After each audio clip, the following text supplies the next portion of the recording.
Part 2. We're joined by Kamal Moo, entertainment lawyer and author of the book, The Straightforward Guide to the Music Biz. An entertainment lawyer breaks down the industry. Kamal represents a variety of musicians and labels, including megastar Janet Jackson. Are you a creative or entrepreneur who's sick of all the red tape?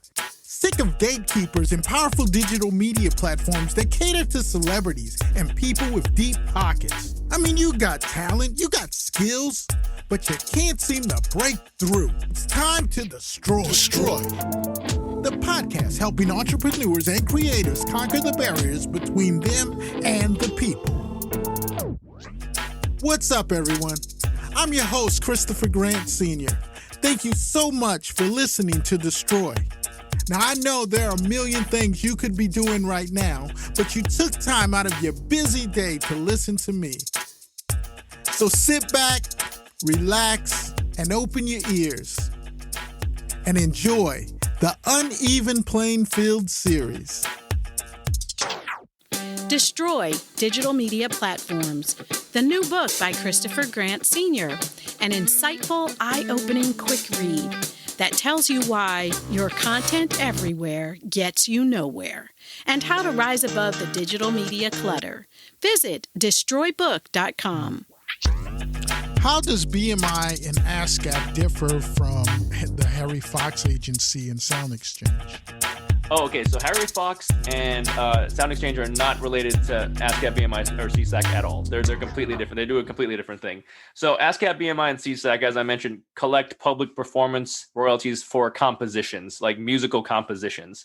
Mm-hmm. That's all they do. Now, Sound Exchange is very different. They collect royalties from digital streaming of sound recordings, not composition, sound recordings. So whenever something is broadcast on Pandora or internet radio, if it's non-interactive stream, meaning it's like a radio station, you can't choose what comes next. Like Spotify, it's interactive because you can choose it. So Sound Exchange doesn't cover Spotify. Right.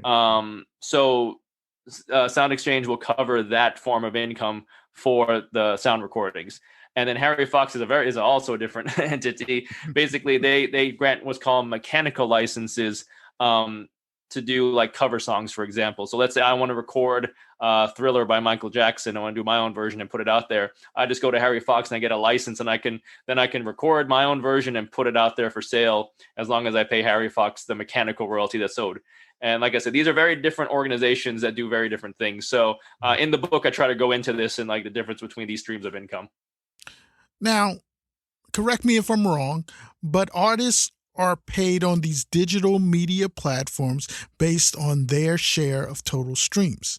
Now, looking from the outside in, it would seem like this type of business model isn't sustainable. As more and more artists are flocking to these platforms, the payouts are getting smaller and smaller. Well, I think that we'll see, I guess, because like you said, I mean, it's based on percentages. However, the percentages usually translate to, pennies. Like, for example, if you stream a track on Spotify, the songwriter is going to get paid like 0.0006 cents for mechanical royalties. And then also Spotify also does have PRO licenses from ASCAP, BMI, and CSAC, because it's like they're broadcasting music as well. So they're going to get a little bit on that side too, about the same amount. So it's like fractions of a penny that they're paying out to songwriters, for example, and then they're paying out to the labels, and then the labels will in turn pay the artists. But yeah, it's not a ton of money, and that's why I say it's a great platform, obviously, to get your stuff out there. But, it's very, unless you're like a Drake or somebody, you're not going to get rich off of Spotify streams, right? Right. The average artist who's doing well, it will make some money, but not like a ton of money. And that's why I'm saying, like, I think it's a great way to promote yourself. So at least, hopefully you'll get interest going so that people will come to your show, and then you'll make some better money on your shows. Because if you have enough popularity there, people will pay to pay for a decent amount of money to come see your show, pay for a ticket, because you can't bootleg that, right? People do love live performances. Of course, with everything going on right now, that's hard to do, but I think obviously it'll come back eventually. And that's the thing. I think musicians really will make their money from touring, merchandise, other deals and stuff too. So I think it's a great outlet in that sense, where it gives everybody the opportunity to get their stuff out there. But yeah, it's not going to be the big money maker. I I try to share with my audience how top heavy the music industry is. The top 1% is making 77% of the profit in the industry. Many of my listeners are independent and underrepresented artists. So, at what point in their careers should they set aside money to pay for legal representation? I always tell people if you're offered any kind of contract that concerns the rights to your music, you should definitely consult with an attorney. Mhm. I work with a lot of independent artists. You know, I like you said, I represent Janet Jackson, but I also work with a ton of independent artists who are just starting out, and I keep my fees, relatively, affordable. I mean, I Mhm. understand how it is. I used to work with a lot of indie bands, and I know how it is. You have to be smart with your budget. So I try and make quote some fair prices where I still get paid what I think is fair, but then they get what they need. And the other thing too is I say you have to really plan for success. I mean, if you're spending all this money on recording and equipment and all this other stuff, I mean, that's great, but spend a little bit of money to make sure your music is protected legally speaking. I can't tell you how many Right. times people have come to me after the fact where they made a bad deal or signed a bad deal. And all I could do is tell them is like, well, you're kind of stuck now. There's really not much I can do for you. You've already signed this. And unless you want to sue them, I mean, I don't do litigation. So Right. Right. it's just one of those things that, like, if you're going to take it seriously like a business, if you plan to try and make your music into a real business, then you need to spend a little bit of money on legal to make sure you're covered, because it makes no sense to me to spend like $10,000 $20,000 recording an album but then spend Mhm. no money on contracts. So I think people need to readjust their thinking sometime to say, no, that's important. I'm sitting here thinking, and it's like as if artists didn't have enough obstacles in their way to being profitable and successful. Now they have to deal with the pandemic, COVID-19. What are some things that artists can do to kind of get through these times and stay on top of things to keep their careers moving forward? Most of my clients are basically doing a lot of recording right now, a lot of writing, Mm. kind of planning their next steps. I think that right now, the way things are going, it looks like we might start to get back to normal next year or maybe later this year. So I think they're trying to, figure out, okay, well, if I put out this album at this time, I can do a tour to back it up. Because usually when you do a tour, you want to have something to promote, right? So Hmm. usually a tour lines up with an album. Right. So I have clients who are looking to do that. So now they're just sort of in planning mode and trying to get albums done, get tracks done.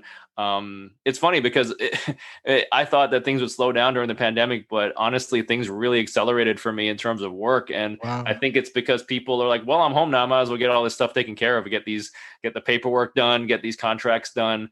I've had some artists who are signing deals, and yeah, like I think the business side is getting done now, because before, I think when people were just living life, I think a lot of artists, they don't really like to think about this stuff, so they were out there recording and partying and doing stuff and socializing, and trying to chase them down and get a contract signed is not always the easiest to do. Right. Right. But now everybody's just sort of home, and they're kind of catching up on this stuff. So it's been surprising on my end in that sense. In light of the pandemic, I'm seeing several artists be very creative. They're doing these house concerts. They're doing them on Facebook Live, on Instagram, and on YouTube. Is there anything that they need to be concerned with legally when hosting these house concerts? Well, I mean, I guess the idea is if you're going to be playing music on Instagram, hopefully it won't get let's say you record it and put it up there, it won't get dinged because it's like it's a rights violation or something. But if Right. you're writing the music and you're your own music publisher and you own the rights, then that's not really an issue. Mhm. Usually, I think it's a good way to try and get some exposure, get your Mhm. music out there. I think it's definitely whatever helps you get in front of the audience right now is really important, Right. because that's a tricky thing, is trying to keep people engaged during this time. Although I know that the Spotify streaming numbers are way up right now, as is like Mhm. all the Netflix and all those things. So I Mhm. think people are really in the mood to consume content. I actually had a conversation the other day with this guy who's in the music business, and he was saying how um, lately, like, the top tracks have been longer in length, Really? because like Wow. because usually tracks have gotten shorter. It's like songs are like Yeah. 2 minutes nowadays, right? He Right. said, but Right. but he's noticed that they've gotten longer. I said, it is, people are just home now and they have a lot of time on their hands. So they'll listen to a, longer song than they used to.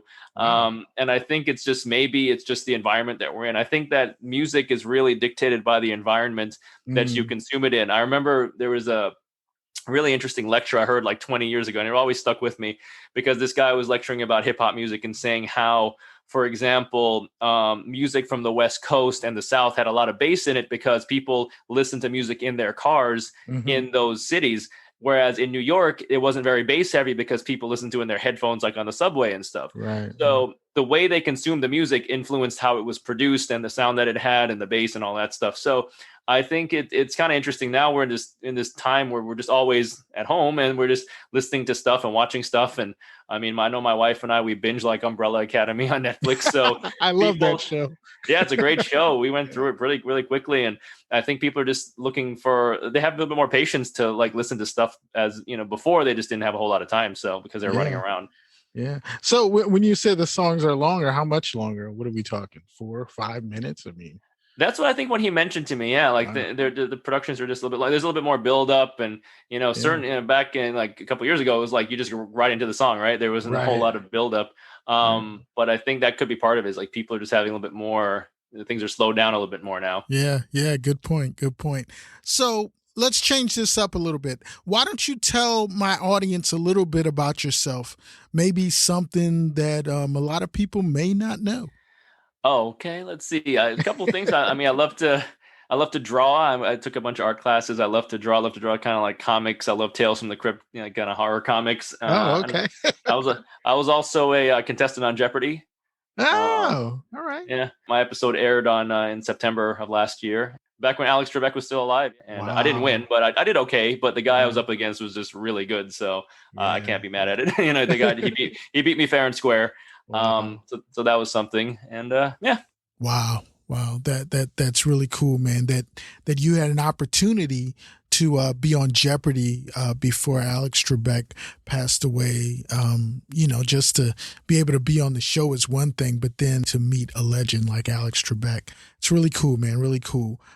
So what are you up to these days? What's your win report? I call it. What's important now to you? What are you working on, man?